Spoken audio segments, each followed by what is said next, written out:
Bonjour à tous, je propose qu'on commence. Donc, bienvenue dans notre premier webinaire des rencontres nationales de la participation en version numérique. Donc, décidé ensemble avec la ville de Mulhouse et la région Grand Est à organiser lundi jusqu'à mercredi de cette semaine des rencontres nationales à Mulhouse avec à peu près 500 participants. Et c'était un grand succès, mais on voulait d'un côté permettre à tout le monde de participer et aussi avoir plus d'échanges avec des partenaires du monde entier sur les pratiques de la participation. C'est pour ça que cette année, nous vous proposons ces 5 ateliers et webinaires autour de la démocratie participative en version numérique. Aujourd'hui, notre premier atelier, c'est autour des innovations de la participation citoyenne. Est-ce que nous vivons une vague délibérative?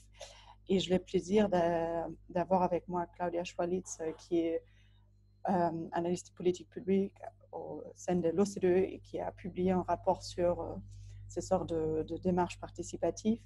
Yves Desjègres de GEMI, la Belgique, qui accompagne plusieurs démarches de conventions citoyennes, assemblées citoyennes. Claire Melia-Wilson, qui est de System Change et Participation et surtout chercheuse sur les questions de convention citoyenne en France et en Angleterre, et Anoush Touranian, adjointe à la mairie de Paris en charge de la ville associative, de la participation citoyenne et du débat public, et qui va nous présenter les différentes démarches qu'il avait la mise en œuvre en termes de panel citoyen, assemblée citoyenne. Donc, aujourd'hui, le débat, c'est vraiment l'idée de présenter d'un côté quels sont les différents modèles et formats de démarches délibératives, pour quels sujets est-ce qu'on peut les utiliser, comment s'assurer qu'il y a un succès de ces démarches, et surtout aussi comment les articuler avec d'autres outils et avec la démocratie représentative et directe. Nous avons eu un échange un peu similaire avec d'autres intervenants pendant les rencontres à Mulhouse, et il y avait un énorme intérêt pour ces questions-là, surtout aussi beaucoup des questions pratiques, comment faire les tirages au sort, pour quelles thématiques, comment convaincre les élus, et aussi quel est le futur de ces démarches, comment à long terme les intégrer dans notre démocratie représentative actuelle. Donc, on va commencer avec Claudia Schwalitz, si tu veux te présenter vite fait et faire un tour des résultats de votre recherche qui donne vraiment un panorama. Qu'est-ce que c'est la démocratie délibérative, quels sont les différents modèles et les principes à respecter. Bien, merci beaucoup, Katharina. Bonjour tout le monde. Je suis très heureuse d'être avec vous aujourd'hui. Comme Katharina a dit, je m'appelle Claudia Schwalitz et je suis responsable du programme de travail à l'OCDE à propos de la participation citoyenne innovante. J'essaie de partager mon écran là, juste une seconde. Il était là. Il était là, ouais. Bon, pardon. Attends, je vais comme ça.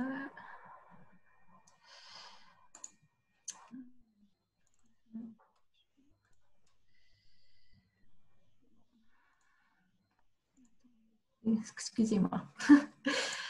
Je vais faire comme ça. Bon, maintenant vous devez voir mon écran. Bon, après plusieurs mois, je devrais savoir comment faire tout ça plus facilement, mais bon. Donc aujourd'hui, je vais vous présenter les key findings de notre rapport à l'OCDE sur la participation citoyenne innovante et les nouvelles institutions démocratiques, la vague délibérative. Ce travail à l'OCDE, ça se retrouve, juste pour donner un petit peu de contexte, dans l'équipe de gouvernement ouvert, donc Open Government, et je travaille avec mes collègues qui traitent des sujets comme le gouvernement ouvert plus large, mais aussi la communication publique, l'espace civique, la transparence et la redevabilité. Toutes ces questions de participation citoyenne, on les voit vraiment dans ce contexte un peu plus large d'un gouvernement ouvert. Et donc, cette étude que nous avons menée pendant cette année dernière, c'est une base de données de 289 exemples des processus représentatifs délibératifs, comme des assemblées citoyennes, des jurys citoyens. Donc, avant de commencer avec les détails de ce que nous avons trouvé, je vais juste prendre une minute pour définir de quoi on parle, parce que c'est assez précis, les processus délibératifs représentatifs. Donc, qu'est-ce que ça veut dire? Ça veut dire qu'au cœur de ce processus, il y a un petit groupe représentatif qui reflète la diversité de la société. Et l'objet de leur travail est formulé sous forme de tâches claires et liées à un problème public. Donc, pour essayer de formuler des recommandations pour cette tâche, ce petit groupe a le temps de délibérer. Ça veut dire qu'ils ont accès à un large éventail d'informations et ils peuvent considérer des arguments et des perspectives diverses avec un objectif vraiment de trouver un terrain d'entente. Donc, à la fin, ce n'est pas que chacun va présenter sa propre opinion. L'idée, c'est vraiment de travailler ensemble, de voir où il y a un consensus et de créer des recommandations collectives et éclairées pour l'autorité publique. Alors, tous ces 289 exemples de ces processus délibératifs représentatifs dans cette étude de l'OCDE ont 3 critères d'inclusion en commun. Donc, la première, c'est la représentativité.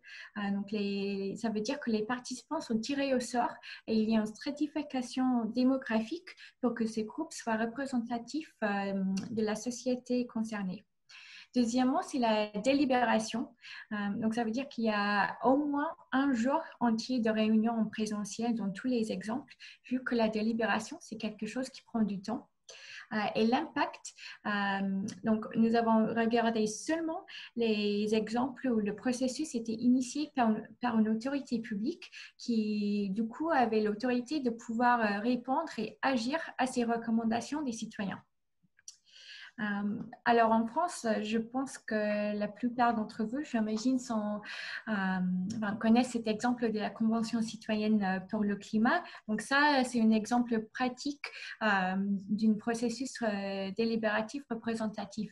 Il y avait 150 citoyens tirés au sort pour être représentatifs de la société française. Ils ont eu le temps de travailler entre octobre 2019 et juin 2020 pour formuler vraiment des recommandations très précises pour le gouvernement français à propos de comment est-ce que la France pourrait baisser ses émissions des effets de serre, gaz d'effet de serre, par 40% avant 2030 par rapport au niveau en 1990, dans une manière dans un esprit de justice sociale. Pour vous donner un autre exemple de notre pays, voilà une photo d'un groupe consultatif de citoyens sur l'assurance médicaments au Canada. Donc, c'est un groupe qui a été, c'est un processus qui a été initié en 2016. Il y avait 35 Canadiens tirés au sort qui venaient de tout le pays. Ils se sont réunis pendant 5 jours entiers pour formuler des recommandations très précises de comment est-ce qu'on peut améliorer le système d'assurance médicaments au niveau national. Donc dans cette étude, nous avons constaté à partir de toutes ces données de 289 exemples qu'en fait, il y a une grande diversité d'approches à la délibération. Donc, nous connaissons dans certains pays peut-être plus des assemblées citoyennes ou des jurys citoyens, mais en fait, nous avons trouvé qu'il y a 12 modèles de processus délibératif représentatif qu'on peut regrouper en 4 grandes catégories en fonction de leur objet. Donc, ces quatre catégories, c'est premièrement soit pour que les citoyens peuvent créer des recommandations éclairées sur des questions d'intérêt public. Et ça, ce sont des processus qui durent vraiment le plus longtemps et qu'à la fin, quelque part, pour les pour les fonctionnaires, les politiciens, ce sont les processus qui, à la fin, vont donner les résultats qui sont vraiment les plus éclairés et les plus utiles quelque part. Après, il y a aussi des autres type de processus délibératif où le résultat est plutôt une opinion publique sur ces questions. Donc souvent, ce sont des processus qui durent moins longtemps, donc il y a moins de temps pour l'apprentissage et de vraiment réfléchir sur ces questions-là, mais ça donne quand même une opportunité pour un groupe représentatif de réfléchir sur ces questions là-dessus. Troisièmement, nous avons trouvé aussi qu'il y a quelque chose qui s'appelle le Citizens Initiative Review. Et là, c'est un processus délibératif qui a lieu avant un référendum. Et quatrièmement, il y a des organes délibératifs représentatifs qui sont permanents. Donc là, on a deux exemples et Yves Diaguerre va nous en parler d'un de ces exemples. Alors, pourquoi est-ce qu'on parle de la vague délibérative? En recueillant tous ces exemples, nous avons trouvé que vraiment, il y avait une ampleur au fil du temps qui a vraiment augmenté. On a constaté qu'il y avait une première vague, quelque part, d'intérêt parmi les autorités publiques pour engager des citoyens d'une manière plus délibérative dans la fin des années 90, début des années 2000. Mais c'est vraiment à partir de l'année 2010 que nous voyons que ce mode d'engagement qui va vraiment plus loin pour engager les citoyens a pris l'ampleur. Et ce qu'on ne voit même pas sur cette graphique, c'est en fait qu'en 2019, nous avons dû arrêter la collecte des données en octobre, mais à ce stade, il y avait encore 30 à 40 processus qui étaient soit en cours ou soit étaient annoncés. Donc en fait, en 2019, si on avait pu ajouter tous ces exemples-là, ça aurait été vraiment off the charts, comme on dit. Donc c'est vraiment quelque chose c'est pour ça aussi que l'OCDE s'est intéressé à ce moment-là de faire une étude comparative plus approfondie pour mieux comprendre quand est-ce que c'est utile d'utiliser ce type de processus, quelles sont les conditions de succès, des principes de bonne pratique, etc. Nous avons trouvé des exemples des processus délibératifs représentatifs dans plusieurs pays. Donc, il y a 18 pays de l'OCDE et en plus, il y a aussi le niveau de l'Union européenne. Donc, on a trouvé le plus d'exemples dans les pays comme l'Allemagne, l'Australie, le Canada, le Danemark. Il y a 12 exemples en France, mais il y a aussi des exemples dans des pays divers comme la Corée, la Pologne, l'Irlande, etc. Et juste pour terminer cette petite présentation pour débuter cette conversation, je voulais juste aussi vous montrer que nous avons trouvé des exemples à tous les niveaux d'administration. Donc, il y a un peu plus que la moitié qui viennent de l'échelon local, après 30% du niveau régional, 15% du niveau national et 3% du niveau international. Donc, quelque part, ce n'est pas du tout étonnant qu'il y ait le plus d'exemples au niveau local parce qu'il y a beaucoup plus de municipalités dans le monde que de pays. Mais ça aussi, c'était juste pour vous montrer qu'en fait, il existe aussi beaucoup d'exemples à ces niveaux d'administration plus élevé parce que des fois, il y a un peu une mythe que c'est quelque chose qui est juste ou qui est mieux adapté pour le niveau local, qui est plus proche des citoyens. Mais en fait, nous voyons que ce type d'engagement a été utilisé vraiment pour des très grandes questions importantes de politique publique au plusieurs niveaux et surtout le fait que la plupart de ces exemples au niveau régional viennent du Canada et de l'Australie qui sont des pays très fédéraux. Donc, ça veut dire que la plupart de ces exemples ont traité des sujets qui auraient été des sujets au niveau national en Europe. Donc, juste pour vous donner une petite idée. Alors, je vais m'arrêter là et je pense qu'on va parler plus tard un peu des principes de bonne pratique et aussi toucher à ces questions d'institutionnalisation des processus délibératifs qui font aussi une grande partie de cette étude de l'OCDE. Merci beaucoup. Merci beaucoup, Claudia, pour cette introduction.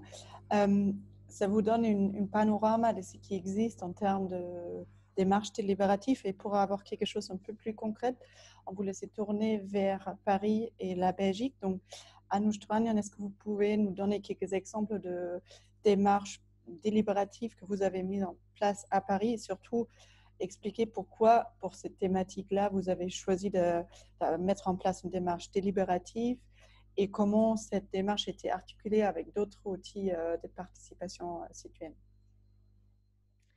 Bonjour à tous et merci de m'avoir invité dans ce panel passionnant. D'abord, je vais un petit mot d'introduction. Moi, je suis nouvelle élue à la ville de Paris, donc je suis adjointe maintenant à la maire de Paris en charge de la participation citoyenne, de la vie associative et du débat public. Donc, voilà, je suis ce qu'on appelle candidate de la société civile, c'est-à-dire que je ne suis pas inscrite dans un parti politique. J'ai fait campagne sans étiquette politique, même si j'étais dans le groupe, dans le collectif créé par Anne Hidalgo au moment de l'élection. Donc, je ne suis pas une professionnelle de la politique. Et je pense que je me permets d'insister sur ce point parce que dans la manière dont j'appréhende la chose publique et la chose politique de manière générale, je pense que c'est important aussi dans la manière dont la ville de Paris s'adresse aux citoyens, aux Parisiennes et aux Parisiens, pour leur dire, voyez que la chose politique doit être, entre guillemets, saisie par tous les citoyens, quelle que soit leur formation, quel que soit leur bagage politique. Et je pense que c'est quelque chose qui est important à dire et à démocratiser, si je puis dire, dans le débat politique.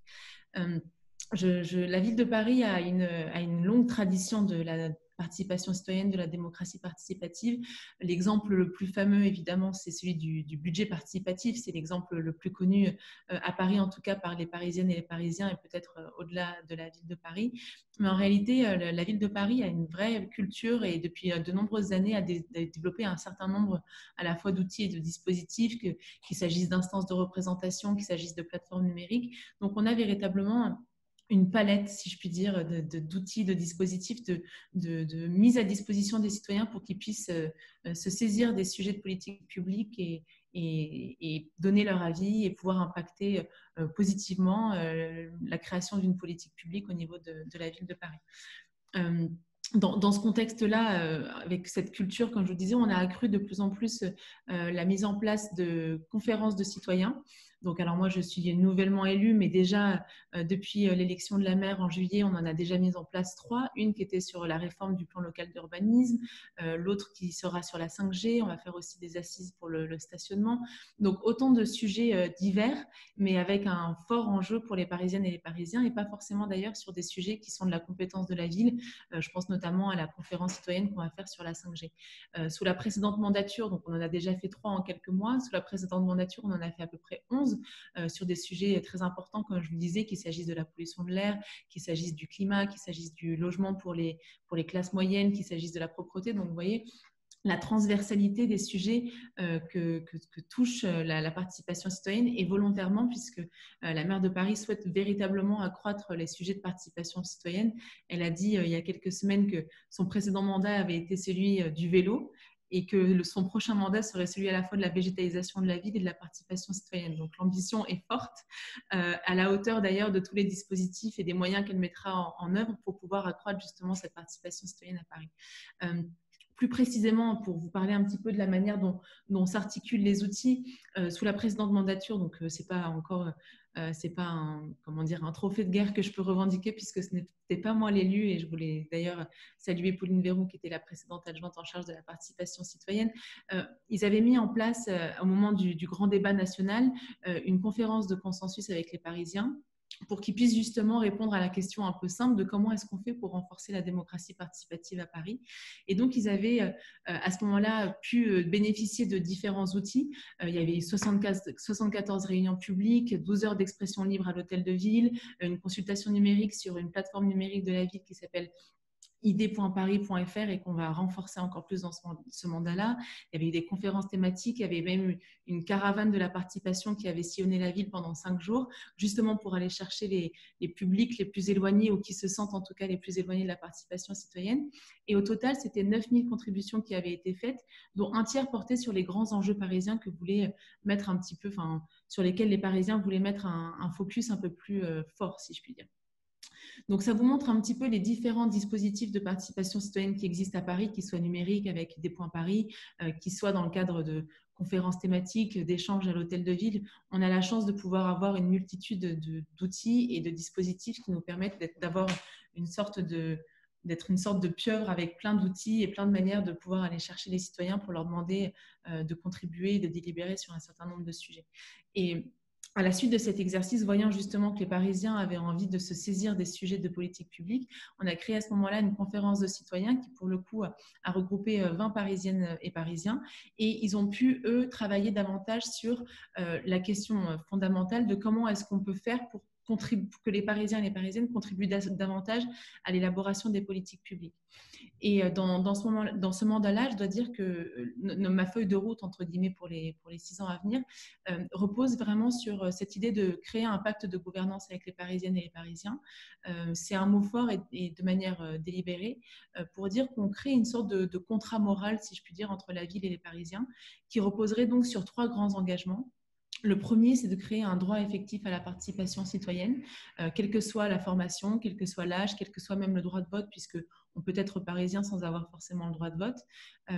Ça, c'est le premier engagement. Le second engagement, c'est de créer un véritable continuum de la participation citoyenne. Et ça rejoint un petit peu ce dont on parle quand on parle d'outils, de transversalité. L'idée, c'est de pouvoir permettre aux citoyennes et aux citoyens de s'insérer à chaque étape de l'élaboration d'une politique publique. Donc, des grandes orientations d'une politique publique. On le voit avec la conférence citoyenne qu'on a fait pour la révision du plan local d'urbanisme. On a regroupé une conférence de citoyens pour qu'ils puissent eux-mêmes dire quelles étaient les grandes orientations. Et c'est sur la base de ce rapport qu'ils vont nous produire, puisque la conférence est terminée, qu'on va ensuite élaborer véritablement la politique publique. Donc, on veut vraiment avoir un continuum qui soit des grandes orientations de l'élaboration de la politique publique à sa mise en œuvre et jusqu'à son évaluation, qui est un enjeu qui est très important et qu'il va falloir accroître. C'est comment est-ce qu'on permet aux citoyens, une fois qu'ils ont exprimé leur parole, de pouvoir ensuite évaluer la manière dont les élus et la ville de Paris met en œuvre cette parole et qu'ils puissent avoir un peu ce regard et ce pouvoir d'évaluation. Et le troisième engagement de ce pacte de gouvernance, qui est une volonté politique assumée, c'est de recueillir la voix de tous et surtout de ceux qui sont les plus éloignés de la participation citoyenne ou qui s'en sentent les plus éloignés, ce qu'on appelle un peu les publics invisibles de la participation citoyenne, qu'il s'agisse des jeunes, qu'il s'agisse des personnes en situation de handicap, qu'il s'agisse des personnes même en situation de rue. Donc ça, c'est un objectif politique fort qui ne sera pas le plus simple à mettre en œuvre, mais qui est de dire comment est-ce qu'on fait pour aller chercher véritablement tout le monde. Et on réfléchit notamment beaucoup. Vous parlez du tirage au sort, je pense que c'est en effet l'une des manières qui permet d'avoir une vraie représentativité, en tout cas dans un certain nombre d'instances ou dans un certain nombre de dispositifs comme les conférences citoyennes ou les conférences de consensus, etc. L'autre enjeu de ce mandat-là, et l'un des conditions sine qua non, si je puis dire, de ces conférences de citoyens à Paris, c'est que, un peu un impondérable, c'est qu'on souhaite véritablement que le travail qui est fait par les citoyens puisse être représenté en Conseil de Paris et puisse être débattu avec ceux qui portent un petit peu ce rapport, si je puis dire. Par exemple, je prends cet exemple parce que c'est celui qui est le plus proche de nous et qui a été mis en œuvre il y a quelques jours. Pour la révision du plan local d'urbanisme, la convention citoyenne va pouvoir présenter un rapport au Conseil de Paris qui pourrait être débattu avec toutes les représentations politiques et avec tous les groupes politiques du Conseil de Paris pour véritablement avoir un échange. Donc voilà un petit peu tout ce qu'on souhaite mettre en œuvre, et je pourrais en parler encore pendant des heures, mais pour vous donner un peu l'état d'esprit de la maire de Paris et cette ambition que je porte avec force et conviction, c'est de dire il faut absolument, pour pouvoir accroître la participation citoyenne à Paris, avoir aussi une lisibilité dans l'offre qui est entre guillemets offerte aux citoyens et aux citoyennes de Paris, c'est d'avoir un parcours lisible, d'avoir des plateformes numériques qui regroupent tous les outils, tous les outils mis en place, tous les dispositifs, pour avoir un objectif qui est chiffré et qui a été établi avec visibilité par la maire pendant sa campagne, c'est de dire qu'elle voulait que 25% de son budget d'investissement soit décidé de manière participative. Et pour répondre à cet objectif-là, il faut que nous puissions avoir un parcours lisible et une manière facile et accessible surtout pour que les Parisiennes et les Parisiens puissent s'emparer de tous ces dispositifs, un peu de cette boîte à outils, si je puis dire, de la participation citoyenne. Et c'est à nous de, à la fois, faire de la communication autour de ça pour qu'ils sachent que ça existe, leur montrer que ça leur permettra véritablement d'avoir un impact sur l'élaboration d'une politique publique et que c'est pas que pour faire joli et pour dire on a fait de la participation citoyenne, mais véritablement pour permettre aux Parisiennes et aux Parisiens d'avoir un impact réel sur les politiques publiques menées à Paris. Merci beaucoup. Peut-être pour revenir, ce que j'entends de votre présentation, c'est vous utilisez les conférences de citoyens pour avoir les grandes orientations.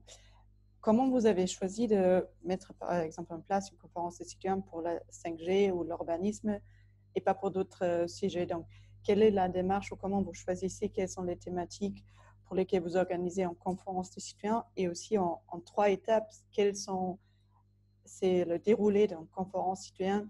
Surtout, j'imagine que beaucoup de nos spectateurs, participants connaissent la Convention citoyenne pour le climat et savent à peu près comment ça s'est déroulé. Mais une conférence beaucoup plus petite à Paris, elle se déroule d'une manière similaire. Donc, si vous pouvez donner quelques idées de comment ça s'organise et pourquoi une certaine thématique est soumise à une conférence de citoyens et une autre l'est pas. Alors, je dirais je crois qu'il y a deux questions un petit peu dans ce que vous dites. C'est comment est-ce qu'on choisit les thématiques pour lesquelles on fait une conférence de citoyens. On n'a pas une sorte de questionnaire où on se dit alors est-ce que ça tombe dans une conférence de citoyens, est-ce que ça tombe pas dans une conférence de citoyens. Je pense moi je travaille en tout cas avec chacun des adjoints qui souhaitent mettre en œuvre une démarche de participation citoyenne à Paris. En l'occurrence pour le plan local d'urbanisme, c'était le premier adjoint en charge de l'urbanisme. Pour la 5G, c'est la personne qui est en charge de l'innovation. Donc en fait, je dirais qu'on n'a pas de grille d'évaluation pour savoir si ça tombe ou pas dans une conférence de citoyens. On se pose la question de savoir quel est l'outil qui sera le plus pertinent pour le sujet à aborder et on fait vraiment du cas par cas, si je peux dire, on le taille sur mesure pour le sujet en l'occurrence et on réfléchit toujours à la manière la plus pertinente de solliciter les citoyens sur ce sujet-là. Donc il n'y a pas vraiment de règles ou de guides d'utilisation des conférences de citoyens.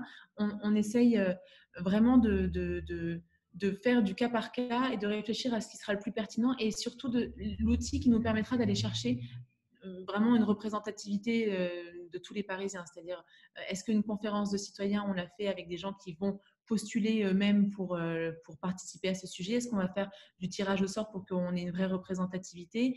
La formation semble un prérequis nécessaire à une conférence de citoyens pour qu'ils puissent savoir exactement le sujet qu'ils vont devoir trancher ou débattre ou délibérer. Donc, je saurais pas vous dire parce qu'en fait, on n'a pas encore… peut-être que dans 6 ans, j'arriverai à vous dire au regard de ce qu'on a fait pendant 6 ans, voilà comment est-ce qu'on a choisi tel ou tel dispositif.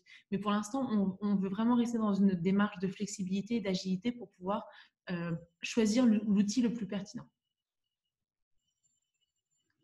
Merci beaucoup. Donc, peut-être on passe à un échelon un peu différent.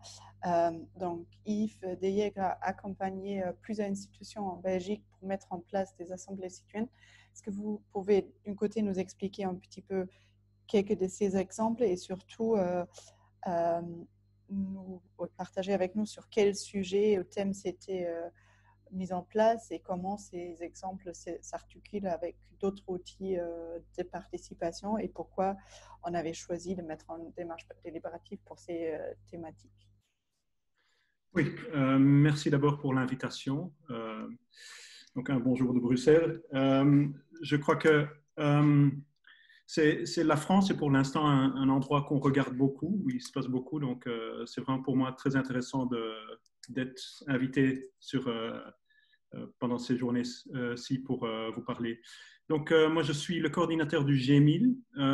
On est un think tank, un groupe d'experts, un réseau qui aide en fait des gouvernements, tant que locaux, nationaux, régionaux, à mettre en place des dispositifs délibératifs. Donc, on est une ONG, donc on fait ça comme ONG pour la démocratie, en soutien de la démocratie.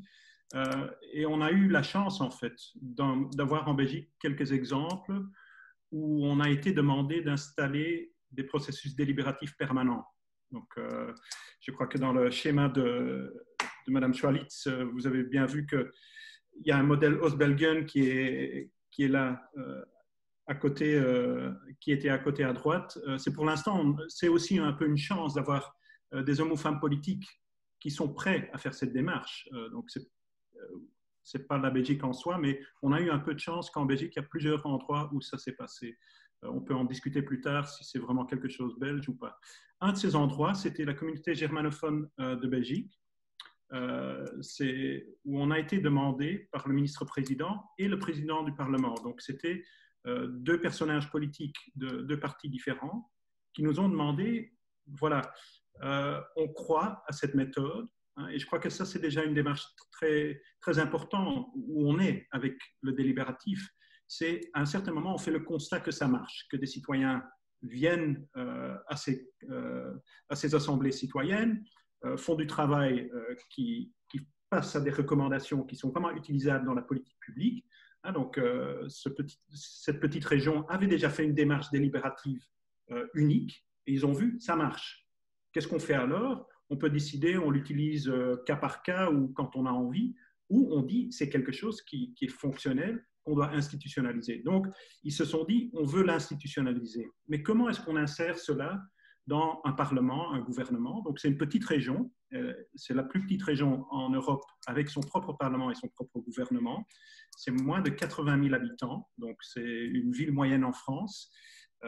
C'est à peu près 100 km de nord en sud, donc c'est pas énorme, mais ils ont leur propre parlement et gouvernement. Donc, la question était, qu'est-ce qu'on peut faire? On a amené un groupe d'experts internationaux et en fait, la première question qu'on se pose souvent quand on pense à pérenniser l'apport citoyen dans la politique publique de cette façon-là, c'est de faire une assemblée citoyenne fixe. Ça, c'est toujours un peu aussi dans le livre de David Van Rijbroek, c'était une des idées qui était proposée. David Van Rijbroek, un auteur qui fait partie de l'organisation G1000. En fait, pendant les discussions qu'on a eues avec des experts pour proposer un modèle à ce gouvernement et ce Parlement, on s'est très vite réalisé qu'une assemblée fixe pose des problèmes en soi.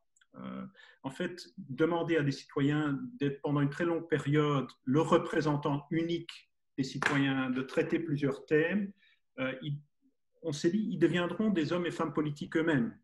Il y avait plus de problèmes qui venaient avec cette solution qu'il y en était résolu.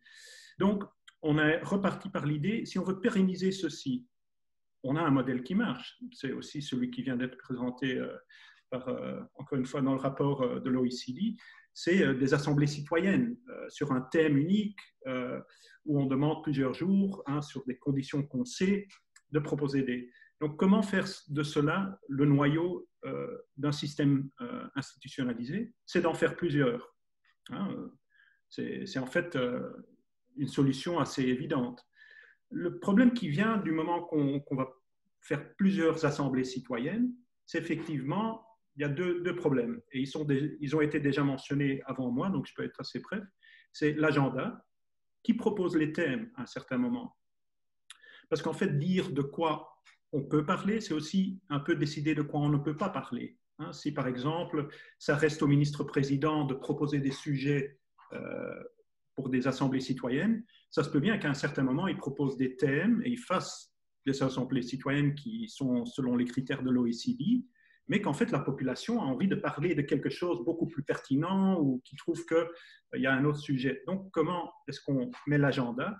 Et deuxièmement, qu'est-ce qui se passe du moment que les recommandations, si on fait une assemblée citoyenne après l'autre, il y a de plus en plus de petits livrets de recommandations, comme les 140 de la Convention citoyenne, qui s'accumulent sur le bureau du président du Parlement et du ministre-président. Donc, il y avait en fait deux questions à résoudre, c'était l'agenda et le contrôle.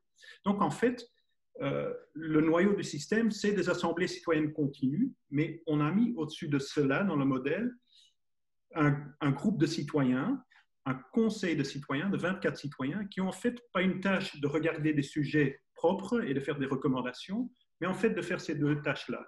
C'est eux qui décident une fois par an des agendas dont des autres citoyens dans des assemblées citoyennes vont débattre.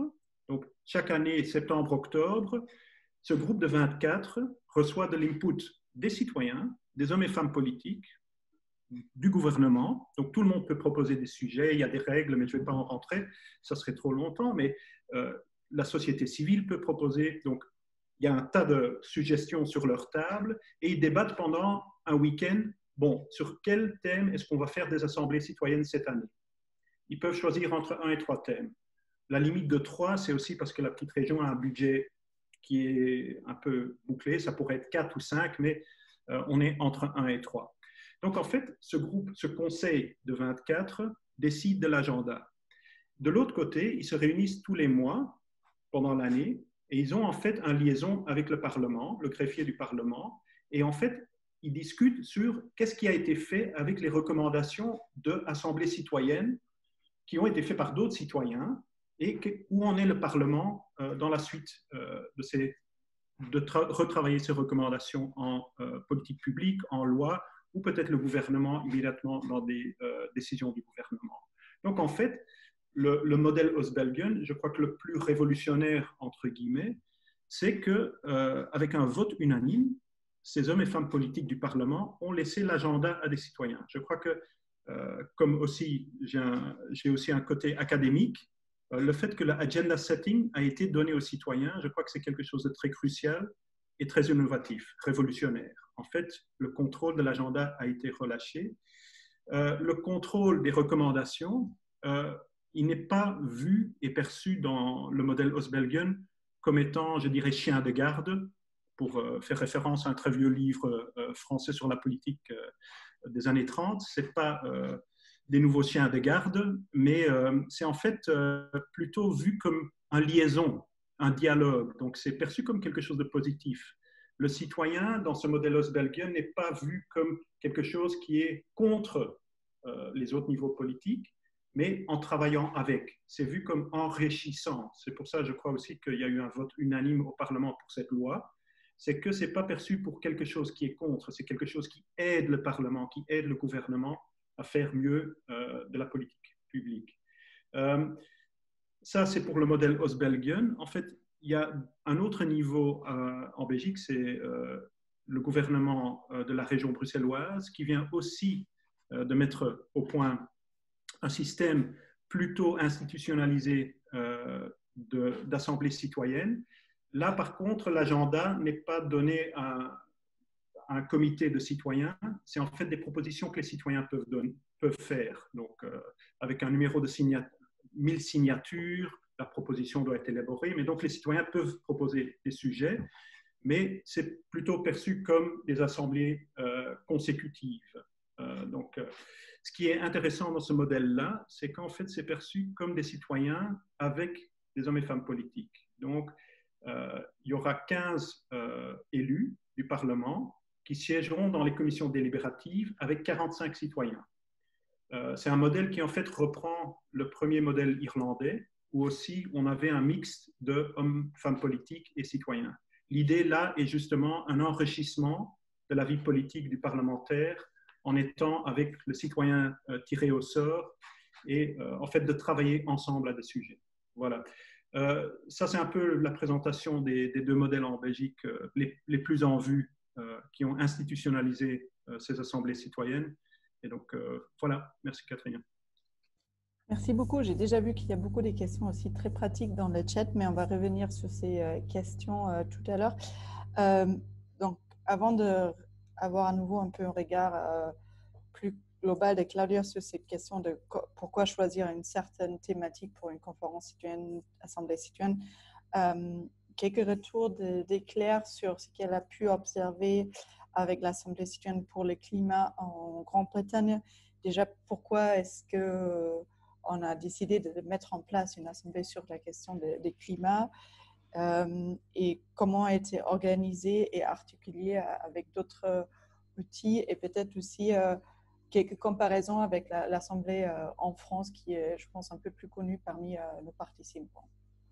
Oui, bonjour à tous, je m'appelle Claire-Mélie Wilson, je suis française d'origine, mais je vis au Royaume-Uni depuis 16 ans et ma motivation à l'époque pour quitter la France, c'est parce que je m'intéressais à la participation citoyenne sur les problématiques environnementales et je trouvais que la France était un peu à la traîne à l'époque, ce qui a beaucoup changé, je dois dire, en l'espace de 16 ans.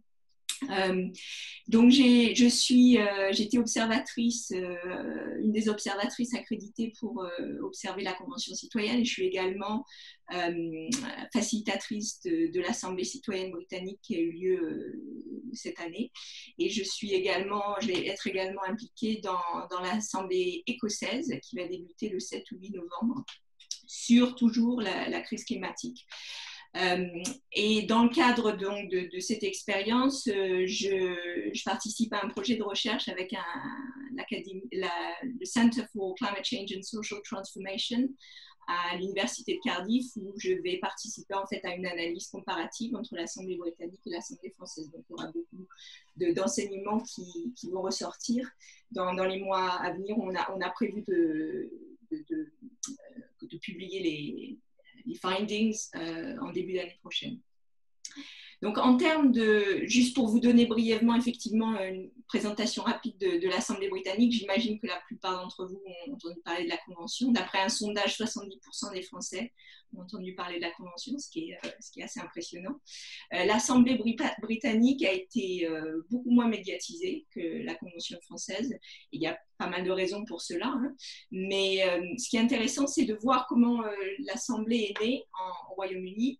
Ça a été un contexte un peu similaire finalement à la France où on avait le mouvement des Gilets jaunes en France qui a donné naissance en fait à la Convention.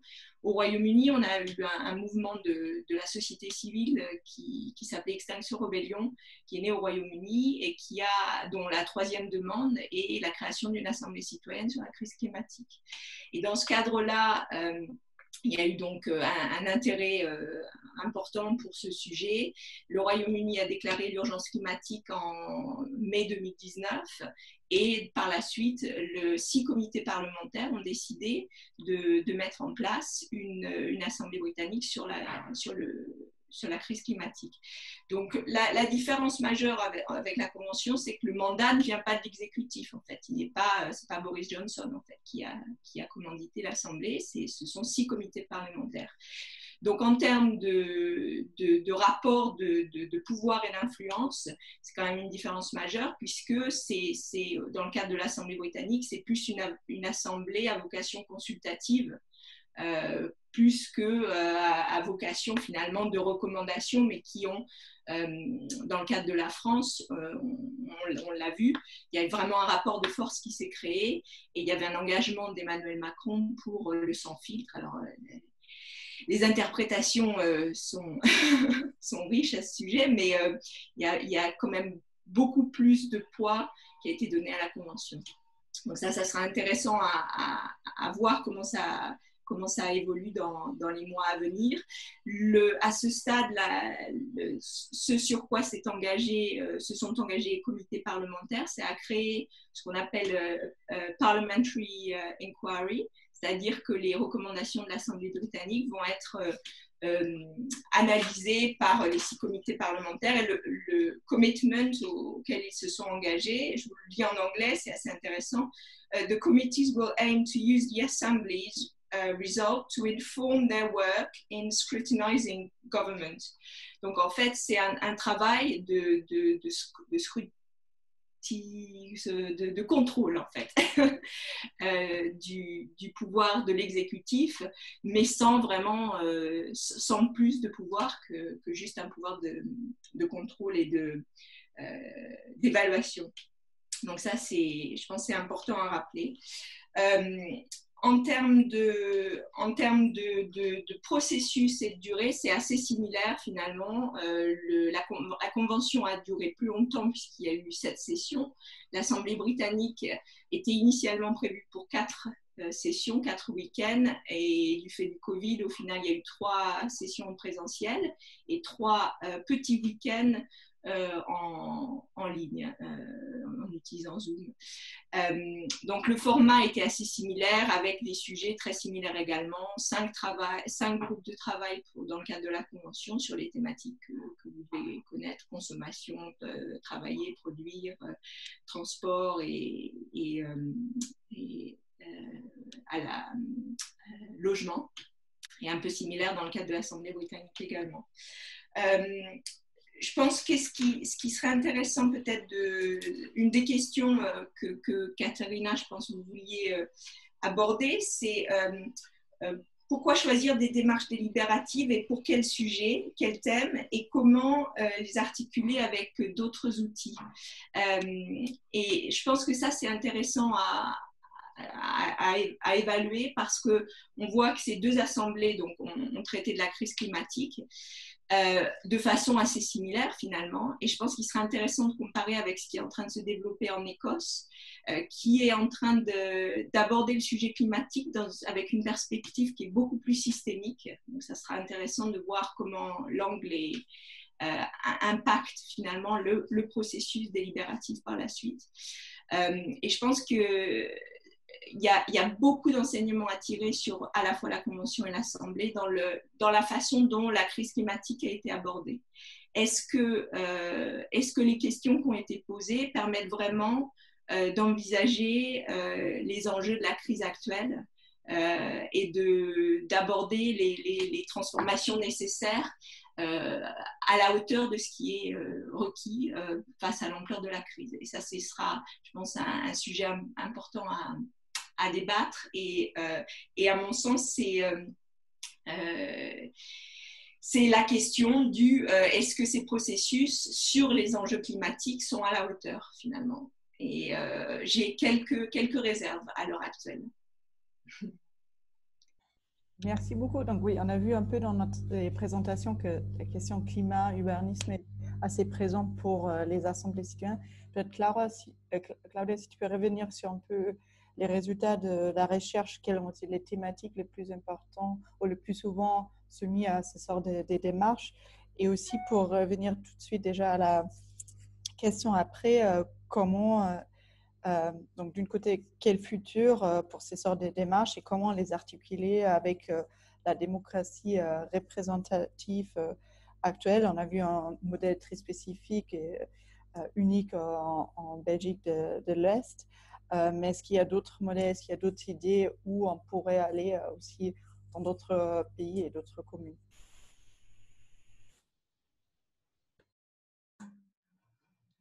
Oui, merci Kata. C'est une bonne question, parce que pendant cette étude de l'OCDE, nous avons vraiment regardé, ou on a essayé de regarder en détail sur quel type de politique publique, de quel type de questions publiques est-ce que cette démarche délibérative a été employée. Donc, nous avons vu qu'il y a vraiment un large éventail de questions politiques qui ont été traitées de cette manière. Le plus souvent, les questions qui touchent à l'urbanisme, la santé, l'environnement, la planification stratégique, les infrastructures, les services publics, les questions qui touchent à la technologie. Donc, souvent, ce sont à propos des nouvelles technologies. Comment est-ce qu'on... Enfin, par exemple, bon, bref, j'y vais pas dans les détails là, mais en fait, ce que nous avons constaté, que plus que le fait qu'il y avait vraiment une grande diversité de sujets traités dans cette manière-là, quelque part, une meilleure manière de se demander quand est-ce que c'est utile d'utiliser les processus délibératifs représentatifs par rapport aux autres démarches participatives. Et là, on a vu qu'il y a vraiment 3 catégories où ça a du sens. Donc, premièrement, pour les dilemmes mettant en jeu des valeurs. Donc, souvent, même des questions qu'on pense au début techniques, souvent ce sont des questions aussi qui touchent à des valeurs ou des questions plus éthiques qui correspondent vraiment à comment est-ce qu'on veut vivre ensemble dans notre société. Donc, par exemple, en fait, des exemples que j'allais évoquer là à propos des nouvelles technologies, c'est pas juste une question technique de comment marchent ces technologies, quand est-ce que c'est utile ou pas, c'est aussi des questions éthiques de quand est-ce qu'on est d'accord pour avoir de la surveillance, est-ce qu'on est d'accord ou pas du tout. Ça, ce sont des questions en fait qui touchent à des valeurs de société plutôt que juste être technique. Donc ça, c'est une première catégorie. Après, il y a aussi des problèmes complexes nécessitant des arbitrages. Donc par ça, je veux dire que c'est pas ce type de démarche ne correspond pas s'il y a plutôt un choix binaire entre des options ou si les options sont vraiment limitées pour l'action. Les démarches délibératives, ça aide les fonctionnaires et les politiciens quand ça touche à des problèmes complexes comme ces problèmes dont on a parlé à propos du climat, par exemple, où il y a vraiment plusieurs manières qu'on pourrait agir et il faut vraiment considérer les compromis qu'il faut faire, les contraintes budgétaires, les contraintes législatives. Il faut trouver un peu le compromis et le terrain d'entente sur ce dilemme complexe. Et troisièmement, ce sont les problématiques qui s'inscrivent dans un temps plus long que le cycle électoral. Donc là aussi, souvent, des questions où c'est difficile pour les politiciens de pouvoir agir sans avoir des conséquences pour les élections. Ça peut les aider d'unir les citoyens représentatifs et de leur donner le temps et les ressources pour comprendre un sujet et pour écouter leurs recommandations là-dessus. Donc, je pense que là, encore une fois, on voit, je pense, pourquoi on a autant d'assemblées, jurys, citoyens sur des sujets qui touchent au climat, parce que ça aussi, c'est justement ce type de problématique qui touche au long terme. Et notre système démocratique représentatif est comment dire est designed et fait vraiment d'une manière avec des incitations spécifiques qui n'encouragent pas cette pensée pour le long terme. Donc, je pense que je vais peut-être m'arrêter là et laisser aussi les autres répondre s'ils veulent. Merci beaucoup, Claudia. Et donc, peut-être, Anouche, comment vous voyez le rôle des assemblées citoyennes ou conférences des citoyens à long terme à Paris et aussi comment ces démarches s'articulent avec la démocratie représentative? Comment vous travaillez avec les autres élus qui sont peut-être aussi moins convaincus de ces démarches et comment trouver la balance entre le pouvoir des citoyens dans ces conférences et le pouvoir décisionnel finalement chez les élus?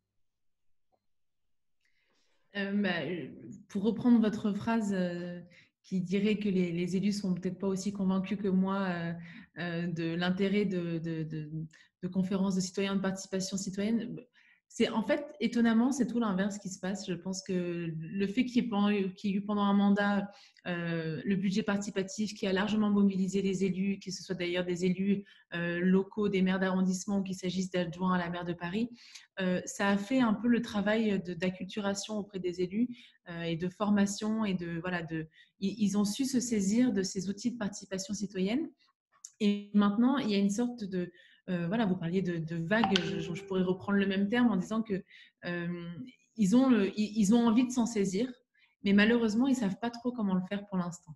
Donc, c'est tout un travail d'acculturation et de formation que je vais devoir prendre aussi sur mes épaules, entre guillemets, pour aller voir mes collègues élus et pour leur dire, je sais que vous voulez faire de la participation citoyenne. Le seul mot qui vous vient à la bouche, c'est soit le budget participatif, soit les conventions citoyennes ou les conférences de citoyens, et c'est parfait. Mais sachez qu'il y a tout un panel et d'autres dispositifs qui peuvent aussi être plus pertinents pour que vous puissiez solliciter vos citoyens sur tel ou tel sujet. Donc, je commence un petit peu par cette boutade, mais c'est pas tellement, il n'est pas tellement mon rôle de convaincre, mais plutôt de les freiner dans leur ambition, parce que sinon on ferait une conférence citoyenne tous les jours sur tous les sujets possibles et imaginables. Alors non pas que je sois contre, mais simplement parfois je leur dis, attendez, prenons un temps de réflexion pour véritablement travailler ensemble et faire une vraie stratégie de délibération et véritablement la construire et savoir exactement vers où on va, comment, avec quels indicateurs de succès aussi, quels indicateurs d'évaluation de cette démarche citoyenne, parce qu'il ne s'agit pas simplement de dire, par exemple, il y a un problème sur le logement, il y a un problème sur la propreté, et de faire une convention citoyenne. Ce n'est pas comme ça que ça se passe. oui, c'est important que vous ayez à l'esprit qu'il faut que vous associez les citoyens dans la conception de votre politique publique. D'abord parce que vous verrez que vous en sortirez enrichi sur la manière de concevoir votre politique publique, mais aussi parce que c'est un moyen et ça va permettre vraiment l'acceptabilité de la politique publique par les citoyens. Et ça, je pense qu'ils en ont de plus en plus conscience, de leur dire… Voilà, évidemment qu'on va continuer à faire des pistes cyclables à Paris, mais si vous mettez en amont de la création et de la mise en œuvre d'une piste cyclable un outil de participation citoyenne, de démocratie participative, vous verrez que la piste cyclable sera beaucoup plus acceptée que si vous l'aviez fait simplement dans votre bureau à l'hôtel de ville et mise en place sans à aucun moment mettre un outil de participation citoyenne à disposition de ceux qui vont en bénéficier ou qui vont l'avoir en bas de chez eux. Donc, c'est quelque chose que j'essaie de leur faire comprendre et surtout de leur dire qu'il ne faut pas que la participation citoyenne arrive à la fin de l'élaboration d'une politique publique, mais qu'elle doit être vraiment en amont. C'est-à-dire que ce n'est pas l'étape 0, mais c'est vraiment l'étape -5, quoi. Et c'est ce qu'on a voulu faire justement. Je reprends cet exemple du PLU parce que pour moi, il est symptomatique. C'est-à-dire, on n'a pas dit on va réviser le PLU, on sait exactement où on veut aller, mais maintenant participer pour qu'on sache exactement rue par rue ce qu'on a envie de faire. On leur a dit on veut, avant même de voter la délibération pour réviser le PLU, on veut que vous nous donniez les grandes orientations. Donc, je pense que il n'y a plus besoin de convaincre, les gens sont convaincus, mais maintenant il faut que, et c'est mon rôle, travailler sur cette boîte à outils de la participation citoyenne, mettre en coordination les outils, les mettre en cohérence, mettre aussi des processus de suivi, des critères aussi, parce que voilà, la participation citoyenne, c'est pas juste une réunion publique, c'est pas vrai, donc il faut arrêter d'avoir ça à l'état dans sa tête et leur proposer une boîte à outils, leur écrire une sorte de participation pour les nuls pour qu'ils sachent exactement comment est-ce que ça fonctionne une convention citoyenne, quelle est la différence entre une convention citoyenne et une conférence de consensus, comment est-ce que ça marche, quel est le temps nécessaire pour le mettre en place, quels sont les critères, quelles sont les conditions sine qua non, combien ça coûte aussi, parce que Yves le disait justement, il y a aussi cet aspect-là dans toute collectivité de combien ça coûte et combien de parents on peut en mettre en place, c'est aussi un élément qu'il faut garder en tête. Mais je pense que voilà, tout le monde est convaincu parce que on se rend bien compte que face aux grands défis qui nous font face et les grands enjeux pour le futur dans l'aménagement d'une ville, qu'il s'agisse de questions technologiques, qu'il s'agisse de questions d'urbanisme, qu'il s'agisse de questions environnementales, il y a souvent des controverses. Et nous, les Français, on aime beaucoup les controverses, on aime beaucoup les débats, on aime beaucoup râler, etc. Et je pense que c'est dans ces moments-là où on aborde des enjeux forts qu'il faut prendre un temps de pause. Qu'il faut prendre un temps de pause, ne pas délibérer seul dans son coin entre experts, mais voilà, prendre un temps de pause, réunir des assemblées citoyennes, justement parce qu'on estime qu'à côté de la parole et de l'expertise, il faut aussi recueillir la parole des citoyens pour pouvoir construire cette politique publique. Et qu'aux grands enjeux, aux grands défis qui nous feront face, là on fait face à une crise sanitaire, mais après la crise sanitaire, ce sera une crise économique, après la crise économique, en parallèle, ce sera aussi peut-être une crise politique. Tous ces grands défis appellent des réponses collectives et je pense qu'on en est de plus en plus, en tout cas moi j'en suis convaincue, mais mes collègues élus de manière transpartisane en sont de plus en plus convaincus. Donc il faut simplement ensuite réfléchir à la meilleure manière de mettre en place ces dispositifs, comment les mettre en cohérence les uns avec les autres. On réfléchit aussi à la manière de rationaliser aussi les instances de représentativité et de participation citoyenne à Paris parce qu'il en existe un certain nombre. Au niveau local, il y a évidemment les conseils de quartier qui sont une obligation légale, quartier par quartier. On a beaucoup d'instances de représentativité aussi, Conseil parisien de la jeunesse, Conseil parisien des Européens, Conseil des générations futures, qui sont composés de citoyens, qui produisent des travaux très utiles pour la ville de Paris. Et donc là, sur la base de la délibération citoyenne qui a été votée en milieu d'année, on souhaite créer une assemblée citoyenne. Alors, on en a parlé avec Yves pour se regarder aussi ce qui se fait en Belgique, mais cette assemblée citoyenne, de la même manière qu'on ne part pas avec des a priori sur la révision du PLU, on ne part pas non plus avec des a priori sur la création de cette assemblée citoyenne, et on a véritablement envie de la co-construire avec les citoyens. C'est-à-dire, on n'a pas envie de dire, bon, elle sera composée comme ci, voilà ses missions, etc., mais on voudrait simplement que vous nous disiez si vous êtes d'accord ou pas d'accord. On veut véritablement partir, si je puis dire, des aspirations des Parisiennes et des Parisiens, savoir exactement ce qu'ils voudraient faire de cette instance, la manière dont ils voudraient qu'elle se réunisse, sur quel sujet est-ce qu'elle pourrait voilà, attirer l'attention des élus. On veut vraiment construire ça avec les citoyens et ça, c'est un grand chantier qu'on va démarrer très rapidement, justement aussi pour pouvoir mettre en coordination les différentes instances qui existent et avoir aussi à l'esprit l'aspect de centralisation, localisation qui à Paris et en France de manière générale est fort. C'est toujours cette volonté un peu de décentraliser le pouvoir. On a la même à Paris. L'idée, c'est de savoir comment est-ce que cet organe qui serait un peu central pourrait interagir avec des instances de représentation, des organes plus locaux comme les conseils de quartier. Comment est-ce qu'on pourrait faire la navette à la fois entre cette assemblée citoyenne centralisée, si je puis dire, et les conseils de quartier localisés. Et puis au-delà, comment est-ce qu'on formalise la relation entre l'Assemblée citoyenne et le Conseil de Paris pour que véritablement cette Assemblée citoyenne ait un pouvoir et un impact sur les politiques publiques. Comme je vous le disais, des grandes orientations à l'élaboration d'une politique publique et surtout jusqu'à l'évaluation, qui est un aspect important. Et on est en train de réfléchir à comment est-ce qu'on va pouvoir mettre en place cette instance pour que les citoyens aient une vision très claire de la manière dont ils peuvent interagir avec la ville de Paris, comment est-ce qu'ils peuvent impacter les politiques publiques. Donc, autant de chantiers qui sont très enthousiasmants et passionnants et je me nourris énormément de tout ce qui se dit aujourd'hui, donc je vous remercie à nouveau. Merci beaucoup. Donc, on entend qu'en Ostbelgien, on a déjà un modèle permanent que Paris est en train de réfléchir à la mettre en place. Donc, question à Claire et Yves. Comment vous voyez ce futur pour ces démarches participatives? Comment est-ce que mettre en place des assemblées permanentes, c'est la voie à suivre et comment ils devraient s'articuler ou peuvent s'articuler avec la démocratie représentative? Claire, dans une première temps. Je crois qu'en général, je crois que Mme Touragnan l'a déjà dit, il faut the right tool for the right job. Il faut regarder comment on peut utiliser quel outil pour quel travail. En général, je dirais que maintenant, en 2020, faire de la politique publique sur des grands thèmes sans citoyens, ça ne se fait plus. Donc, il faudra prendre le citoyen à bord. Et il y a aussi, je crois que pour l'homme et femme politique et pour les gens qui travaillent dans l'administration, c'est aussi quel citoyen qu'ils rencontrent. Dans beaucoup de participations maintenant, on sait en fait de la recherche en sociologie politique qu'il y a un certain type de citoyen qui apparaît. Non seulement un profil démographique, mais aussi c'est souvent un citoyen qui est très très mécontent ou très très en faveur d'une certaine solution, ce qui est une bonne chose. C'est des gens qui mettent des nouvelles choses à l'agenda, qui pointent vers des problèmes, mais si on rentre le citoyen dans la politique publique, qui est-ce qui prend ce pouvoir? Pour l'instant, c'est un espace vide. Et ce qu'on sait de la recherche, c'est aussi que, et je crois que Mme Touragnan aura, si elle est une nouvelle politique, mais peut-être déjà dans les mois qu'elle a fait, on rencontre comme hommes et femmes politiques un citoyen souvent très mécontent. Si vous faites un town hall meeting, comme on dit en anglais, les gens qui seront là seront les gens qui seront probablement très très mécontents que leur place de parking est partie pour un cycliste ou pour un...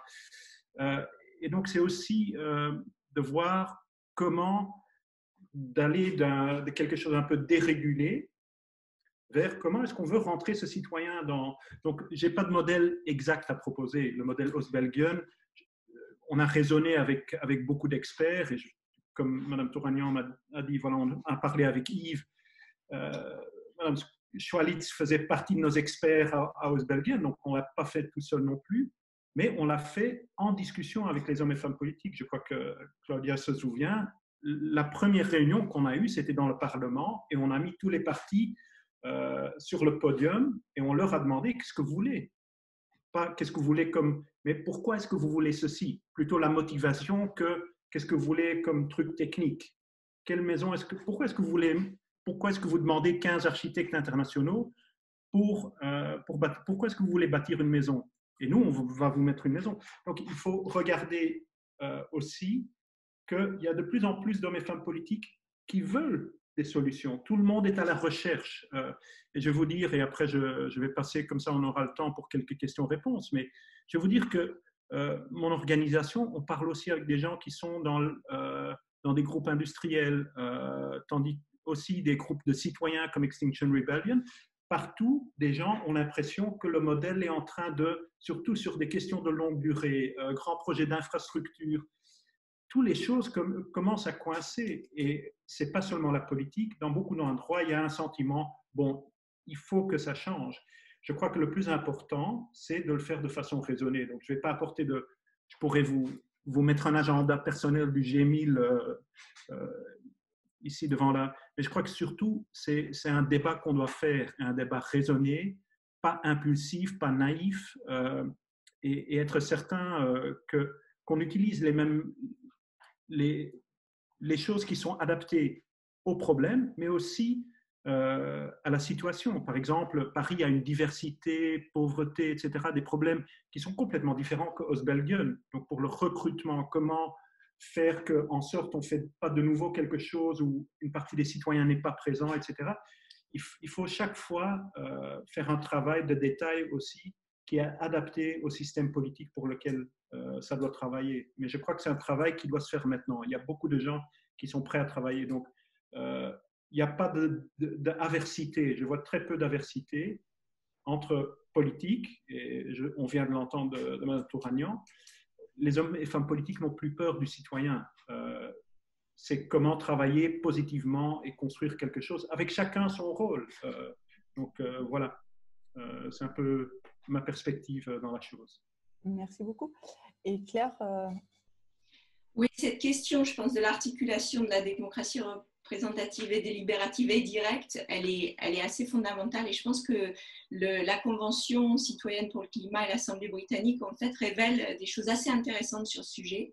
Je partage l'optimisme d'Yves, mais en même temps, quand on voit les réactions, par exemple, de Charles de Courson sur la Convention par rapport aux citoyens, je pense qu'on est quand même loin d'une situation où les processus délibératifs sont vraiment compris et acceptés par les élus. Hein. Donc, on a quand même du chemin à faire. Donc, en termes de comment ces processus s'intègrent en fait dans des exemples de démocratie directe, donc le référendum, pour donner un exemple concret, dans le cadre de la Convention, dès le début, il était clair que les recommandations de la Convention pouvaient être transmises sans filtre, soit au vote par Parlement, soit en transcription directe réglementaire, soit au référendum. Donc, dès le début, dans le mandat de la Convention, il y avait cette option que les citoyens, finalement, pourraient être consultés, enfin, pourraient avoir la décision finale, en fait, l'ensemble de la population. Ce qui a été intéressant, c'est au moment des votes, le 21 juin, les citoyens de la Convention ont pris peur un peu et ont décidé finalement qu'ils ne souhaitaient pas que les mesures soient soumises à référendum. Et au final, on a eu des votes qui, en fait, ont été plus limités sur le choix du référendum qu'on aurait pu l'imaginer, puisqu'en fait, au final, ils ont décidé de soumettre...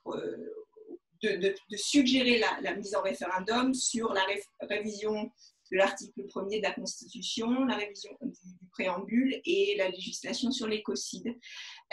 Et en fait, ils avaient l'option de soumettre, par exemple, un pack de leurs mesures à référendum, et ils ont invoqué deux raisons principales pour leur choix de ne pas mettre à référendum. C'est la crainte que finalement le référendum soit un peu un vote pour ou contre Macron, et aussi le fait qu'ils se sentaient finalement au cours de ces 9 mois passés au sein de la Convention, qui se sentaient être des citoyens non ordinaires finalement, qu'ils avaient fait un processus d'apprentissage du sujet de la crise climatique, et ils avaient une certaine crainte finalement que le citoyen français ordinaire, entre guillemets, ne comprennent pas en fait les choix de la Convention. Donc au final, on se retrouve dans une situation où ils ont donné aux élus, au Parlement, le dernier choix.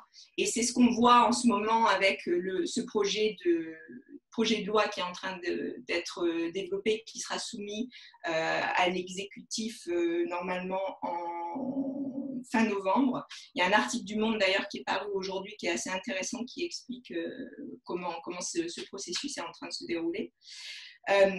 Donc ça, c'est intéressant par rapport à cette relation avec la démocratie directe. Et il y a des chercheurs d'ailleurs qui ont observé la Convention, qui sont très, très en pointe sur le sujet, qui ont observé, par exemple, quelqu'un comme Dimitri Courant, qui a observé les assemblées irlandaises. Et là où on voit justement qu'il y a eu un référendum directement après les assemblées irlandaises sur l'avortement et le mariage homosexuel, et qui ont donné des résultats de vote référendum identiques aux résultats de l'Assemblée citoyenne. Donc ça, c'est des études de cas qui sont vraiment intéressantes à comparer par rapport notamment à la Convention. Ce qui est intéressant dans le cadre de l'Assemblée britannique sur le climat, il n'y avait jamais eu, à quelque moment que ce soit, l'idée que les recommandations de l'Assemblée britannique seraient soumises à référendum. Et pour être vraiment honnête, sincère sur le sujet, étant donné le passif Brexit au Royaume-Uni, je doute que le référendum à l'heure actuelle au Royaume-Uni soit une voie qui soit privilégiée. Je pense qu'il y a beaucoup de gens qui ont été échaudés, disons. Et donc, voilà. Donc, en gros, c'est une petite perspective sur, à mon sens, les enjeux, les risques, les craintes. Et c'est vrai que j'aimerais partager l'optimisme d'Yves sur le fait que les politiciens maintenant voient la participation citoyenne comme un acquis. Mais je dois reconnaître que les réactions actuelles que l'on constate par certains élus me laissent à penser qu'on est quand même loin du compte. Merci beaucoup.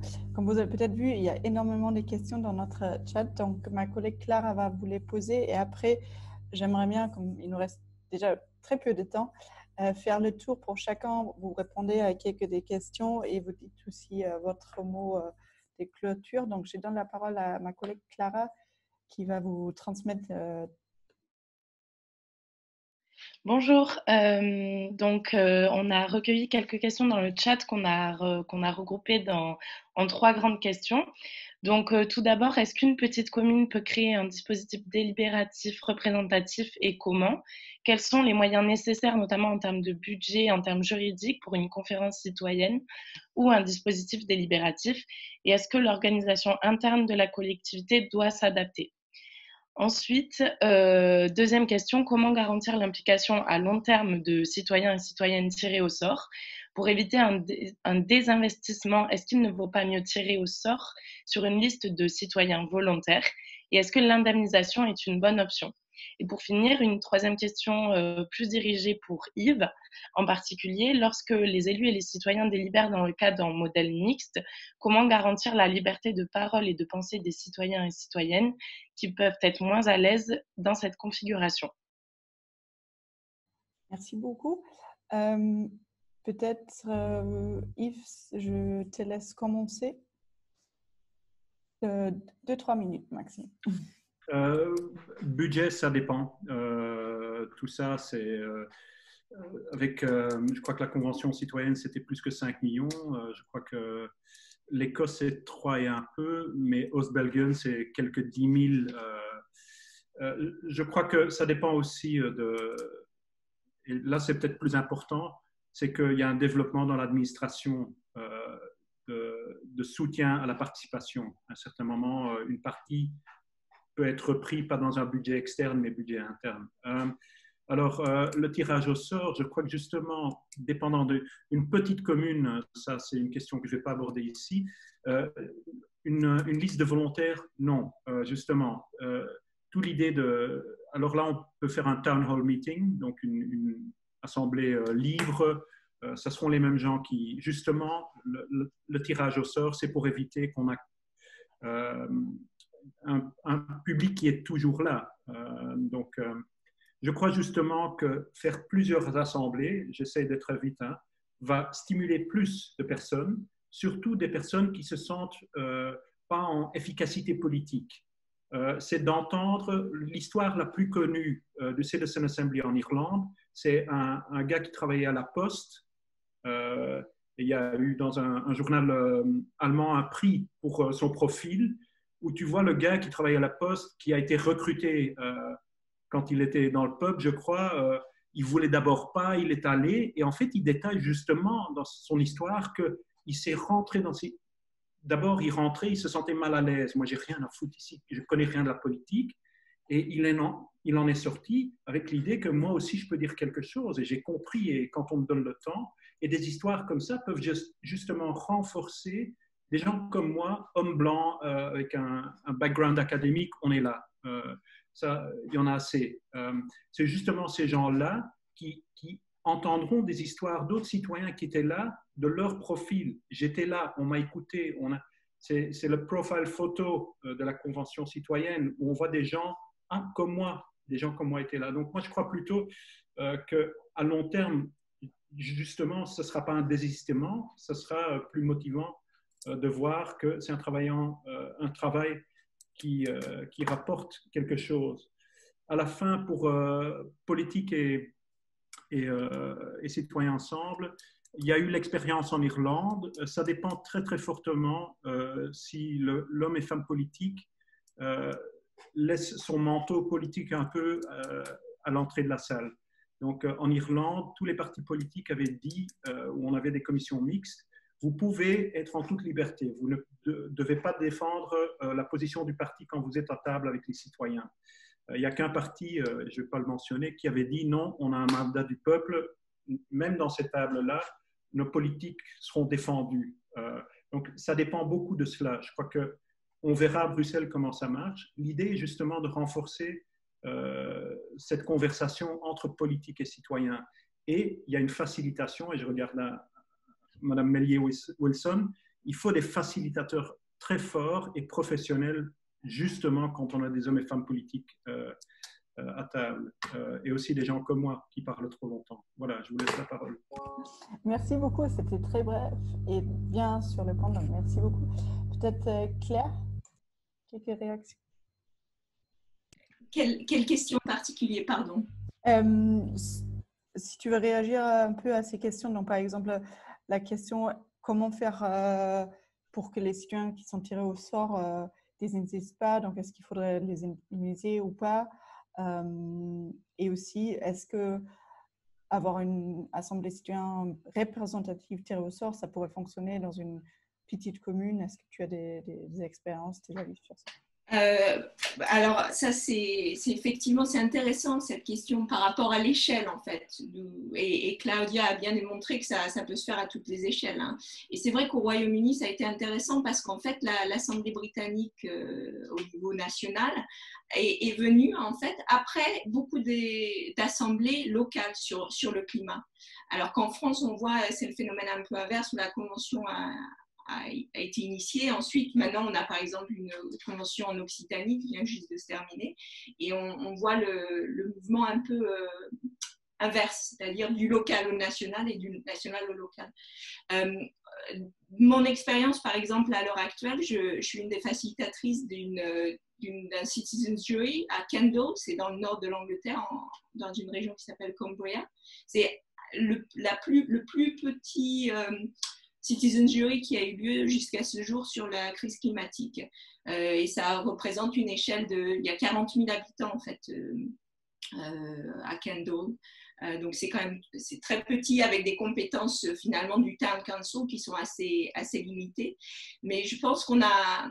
Et la dernière session a lieu ce soir en fait en facilitation en ligne, et c'est un processus qui a eu lieu en ligne depuis le début. C'était un des premiers finalement Citizen Jury qui a eu lieu durant Covid, du début à la fin en ligne. Et on arrive ce soir au vote des recommandations. Donc ça sera intéressant à suivre si vous voulez plus de détails.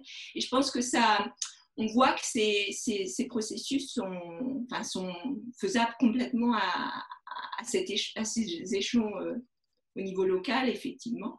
Ce qui est intéressant, par contre, c'est de voir, en fait, l'idée des théories du changement. C'est-à-dire, quand à un échelon local, on sait que, par exemple, une commune n'a pas forcément tous les leviers, comment est-ce que justement cette commune peut jouer sur d'autres leviers. Donc c'est l'idée du comment est-ce que le changement, theory of change, et comment le changement s'opère en fait. Et ça c'est important, je pense que pour les citoyens de comprendre comment les décisions à différents échelons ont un impact.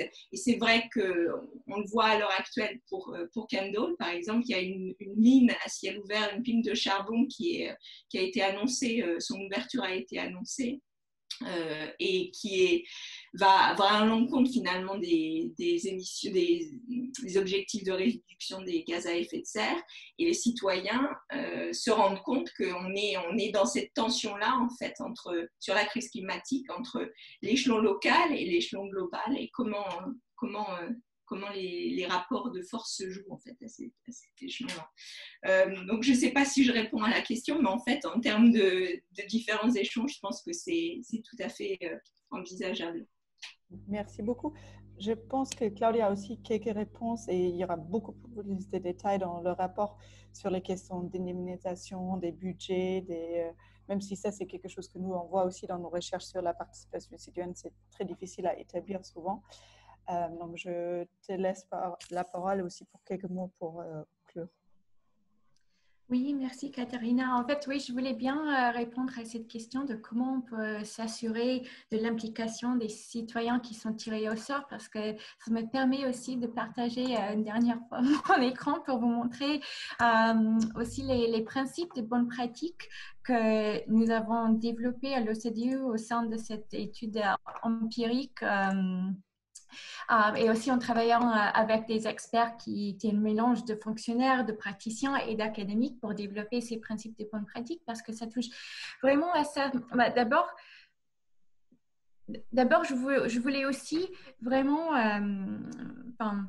mettre un point sur le fait qu'on fait ces processus délibératifs représentatifs pour essayer de mieux résoudre des problèmes collectif. C'est pas juste pour le fait de vouloir faire quelque chose qui est innovant ou quelque chose ou juste faire la participation citoyenne pour le fait de faire la participation citoyenne. C'est vraiment pour essayer de résoudre des problèmes. Je pense que c'est ça aussi qui est au cœur de comment on peut s'assurer que les citoyens s'impliquent. Parce que si ça touche à une question qui est vraiment pertinente à la communauté et que c'est formulé vraiment comme une tâche de donner des recommandations, des idées pour des solutions et que cette invitation de participer, ça vient d'une maire, d'une ministre, de quelqu'un avec le pouvoir, et c'est clair dans cette invitation comment est-ce que ces recommandations après vont être utilisées, qu'est-ce que ça pourrait changer.